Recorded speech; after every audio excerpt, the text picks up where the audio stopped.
우리 손으로 개발한 고속철이 처음으로 해외 수출길에 올랐습니다. 핵심 부품 대부분을 국내에서 제작해 납품 일정까지 앞당긴 성과를 냈는데요. 마산항에서 열린 출항식 현장을 다녀왔습니다. 경남도의회에서는 내년도 경상남도의 예산안을 살펴보고 있습니다. 다음 주 16일 열릴 본회의에서 최종 확정되는데 최근 농어촌 기본소득 시범사업과 관련해 시끄럽습니다. 보도국지금에서 짚어봅니다. 현대로팀이 페루 정부와 K2전차와 차륜형 장갑차 공급을 위한 총괄 합의를 체결했다고 10일 공시했습니다.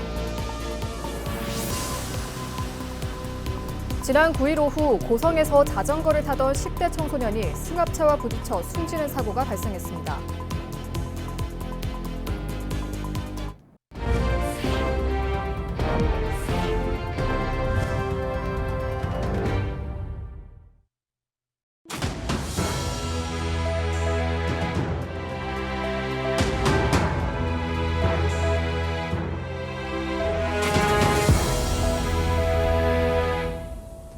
시청자 여러분 안녕하십니까? 헬로티비 뉴스입니다.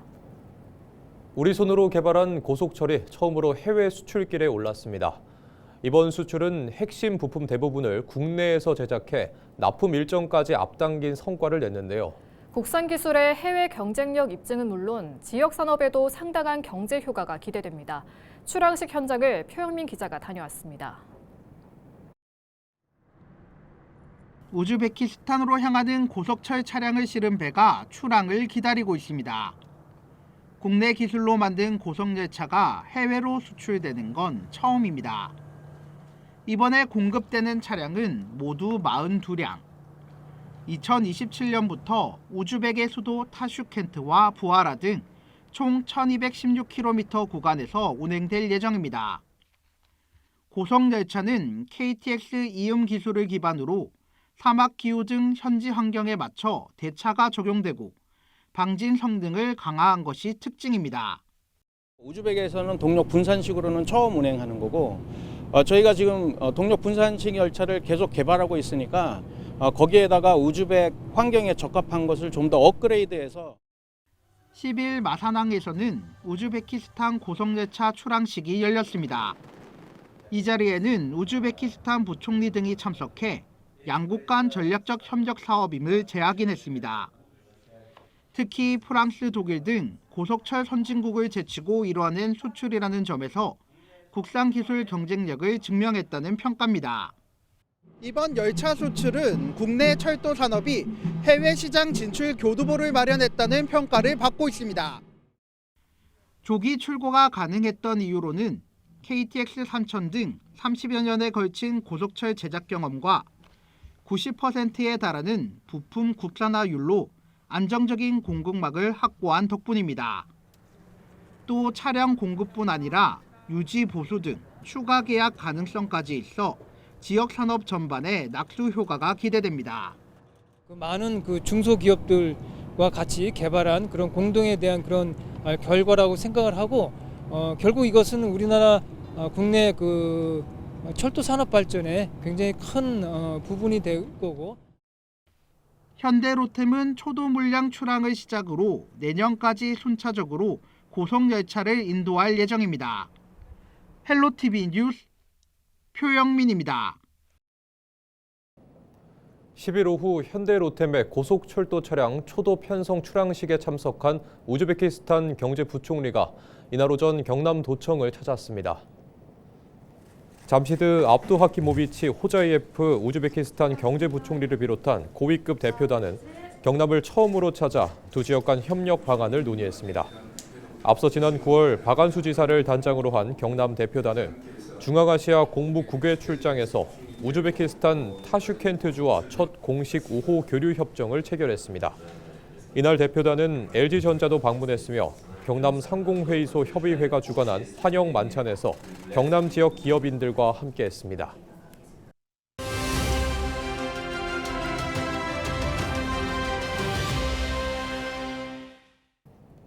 지금 경남도 의회에서는 내년도 경상남도의 예산안을 살펴보고 있습니다.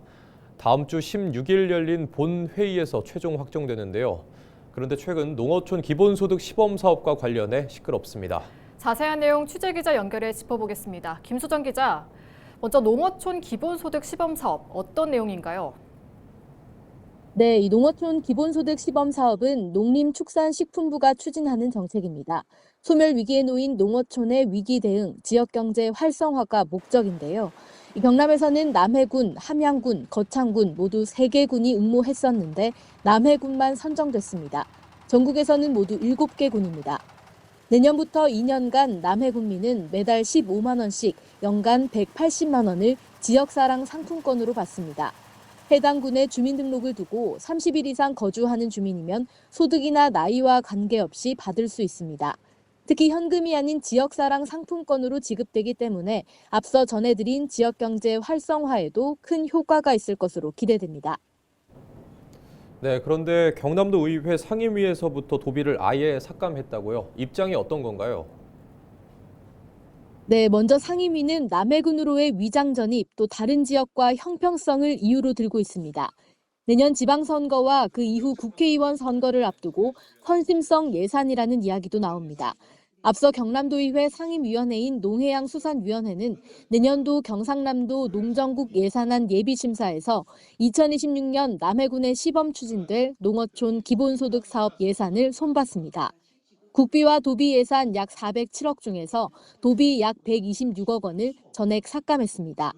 내년 이 사업의 전체 예산 규모는 702억 원으로 정부가 40%, 경남도가 18%, 남해군이 42%를 부담하기로 되어 있습니다.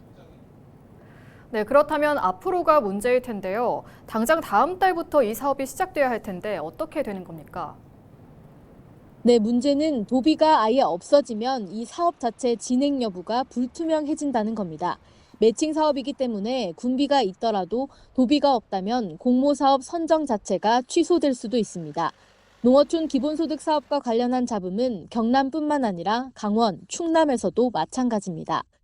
나라살림연구소가 9일 발표한 데이터 리뷰를 보면 정부가 지난 10월 대상지로 선정한 7개 군의 인구가 발표 이후 증가세로 전환한 것으로 나타났습니다. 남해군의 경우도 9월 말과 비교해보면 2.9%, 인구가 1,100여 명 정도 늘었습니다. 그래서 위장 전입 이야기까지 나오고 있는 겁니다. 이 보고서는 이 급격한 인구 증가가 기본소득 지급에 따른 영향으로 볼 수 있는데 위장 전입을 걸러낼 수 있는 행정 조치가 필요하다고 지적했습니다. 농어촌 기본소득 시범사업의 도비 유지 여부는 다음 주 16일 열릴 올해 마지막 본회의까지 봐야 합니다. 여기서 2026년도 경상남도 예산안 기금 운용 계획안이 확정될 예정입니다. 불가피하다면 농어민단체 집회나 찬반 토론 등이 이어질 수도 있습니다. 네, 알겠습니다. 지금까지 보도국 김수정 기자와 농어촌 기본소득 시범 사업 내용 짚어봤습니다. 더불어민주당 경남도당이 SK 오션플랜트 매각 사태와 관련해 반대 의사를 거듭 밝혔습니다.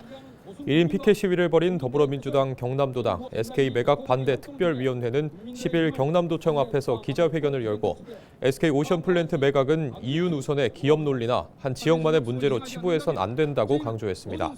또 경남 경제의 미래와 직결된 중대한 사안이라며 이번 매각을 지역민과 도민, 노동자에 대한 배신 행위로 규정하고 대응하고자 한다고 말했습니다. 경남 원로회가 우주항공특별법의 빠른 제정을 촉구했습니다. 보수시민단체인 경남 원로회는 10일 오전 기자회견을 열고 여야 정치권이 정당과 정파를 초월해 우주항공산업 육성에 협력하고 특별법 제정에도 앞장서라고 말했습니다. 앞서 사천, 남해, 하동, 서천호 국회의원과 고흥, 보성, 장흥, 강진, 문금주 국회의원은 지난 2일 우주항공 복합도시 건설 및 지원에 관한 특별법을 발의했습니다. 이 법안은 우주항공 복합도시 조성을 위한 조직과 예산, 각종 특례를 규정하고 있습니다. 고성에서 자전거를 타던 10대 청소년이 승합차와 부딪혀 숨지는 사고가 발생했습니다. 고성경찰서는 지난 9일 오후 4시 10분쯤 고성읍 고성박물관 앞 도로에서 10대 A군이 몰던 자전거가 맞은편에서 달려오던 승합차와 부딪혔다고 밝혔습니다. 이 사고로 A군이 크게 다쳐 인근 병원에서 응급처치 후 헬기를 이용해 부산대학교 병원으로 옮겨졌으나 끝내 숨졌습니다. 승합차 운전자 50대 B씨는 음주나 무면허 상태는 아닌 것으로 확인됐습니다. 경찰은 B씨가 좌회전하는 자전거를 발견하지 못해 사고가 난 것으로 보고 정확한 사고 경위를 조사하고 있습니다. 누에를 익혀 건조시킨 홍잠이 지방분해 효과가 높아 체중 감소에 도움이 되는 것으로 밝혀졌습니다. 치매와 파킨슨병 치료에 도움이 된다는 점도 입증되면서 산업화를 위한 연구로 이어질 예정입니다. 김남호 기자가 보도합니다. 고지방 사료를 12주간 먹이고 비만을 유도한 쥐들입니다. 누에를 증기로 익혀 동결 건조한 홍잠을 먹인 후 체중 변화를 측정했습니다. 실험 결과 체중과 간 축정 지방량에서 눈에 띄는 변화가 나타났습니다. 동물 실험을 진행한 결과 고지방 식이로 비만을 유도한 쥐와 이 고지방 식이로 비만을 유도한 쥐의 홍잠을 같이 먹였을 때 홍잠을 먹은 쥐에서 비만이 감소하고 지방간이 억제되는 효능을 살필 수 있었습니다. 체중 증가량이 17% 이상 감소했고 간 중성지질과 간 콜레스테롤이 각각 56%, 41% 이상 감소하는 것을 확인하였습니다. 체중과 간 축정 지방량이 줄어든 이유는 홍잠이 간세포 세포막에 존재하는 대사조절 수용체에 작용해 지방 합성을 억제하고 지방의 소비를 촉진했기 때문입니다. 농촌진흥청은 이번 연구 결과를 바탕으로 홍잠이 국내외 기능성 원료로 인정받을 수 있도록 건강기능식품 신청 절차도 밟을 계획입니다. 지방이 간에 쌓이는 것을 억제한다고 보시면 되는데요. 지방이 체내에 들어온 지방이 빨리 산화가 되도록 이렇게 촉진하는 작용과 그다음에 체내에서 지방이 합성되는 것을 억제해서 전체적으로 지방량이 감소하도록 돕고 있습니다. 성인 72명을 대상으로 12주간 하루 1.2g씩 홍잠 분말을 섭취하도록 한 뒤 건강 개선 여부와 안전성 평가도 진행됐습니다. 간 건강 개선 효과까지 입증되자 양잠 농가들의 기대도 높아지고 있습니다. 새로운 그런 기능성 연구 결과가 나옴으로 인해서 30대, 40대 분들도 홍잠을 찾게 된다고 하면은 누에에 대한 그런 수요가 더 많은 연령층으로 확대가 될 수 있지 않나. 그래서 농가 입장에서도 그만큼 생산이라든지 그런 소비가 확대가 되어서 그런 많은 농가들에게 도움이 되었으면 좋겠습니다. 지난 1990년 이후 전 세계적으로 비만 인구 수는 2배 넘게 증가하고 국내에서도 지난 10년 사이 비만 인구가 8%포인트 넘게 늘어난 상황. K건강기능식품의 판로 확대를 위한 산업화 기반이 만들어지고 있습니다. 헬로티비 뉴스 김나호입니다. 최근 창원 합성동의 한 모텔에서 흉기 난동 사건으로 중학생 3명이 숨진 것과 관련해 후속 대책이 마련됩니다. 경남교육청은 지난 9일 본청 2층 중회의실에서 관계기관 회의를 열어 피해 학생과 가족에 대한 긴급 보호와 지원 방안, 재발 방지 대책을 논의했습니다. 경남교육청은 현장에서 사건을 목격한 피해 학생의 결석을 출석으로 인정할 수 있도록 하고 본인이 원하면 전학도 가능하게 할 계획입니다. 또 방학 전 모든 학교에서 디지털 그루밍 예방 교육도 할 수 있도록 공문도 보낼 예정입니다. 창원 위센터는 피해 학생의 학교에 특별 상담실을 열고 유가족에 대한 상담 지원에 나섭니다. 경찰과 지자체는 치안 우려 지역의 순찰과 어린이 보호구역 지정 검토, 숙박업소 대상 교육 등을 하기로 했습니다. 현대 로템이 페루 정부와 K2 전차와 차륜형 장갑차 공급을 위한 총괄 합의를 체결했다고 10일 공시했습니다.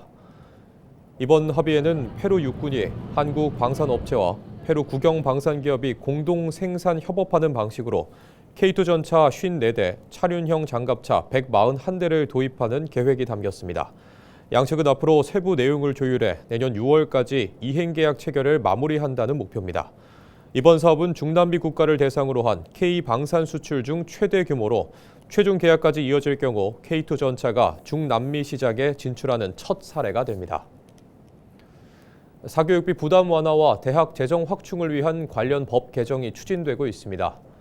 부산 진구 갑 정성국 국회의원은 학원 교습비 초과 징수 금액을 무효로 하고 학원과 교습자에게 반환 의무를 부과하는 학원법 개정안과 대학 기부금 10만 원까지 전액 세액공제를 가능하도록 조세 특례 제한법 개정안을 대표 발의했습니다. 뉴스를 마칩니다. 고맙습니다.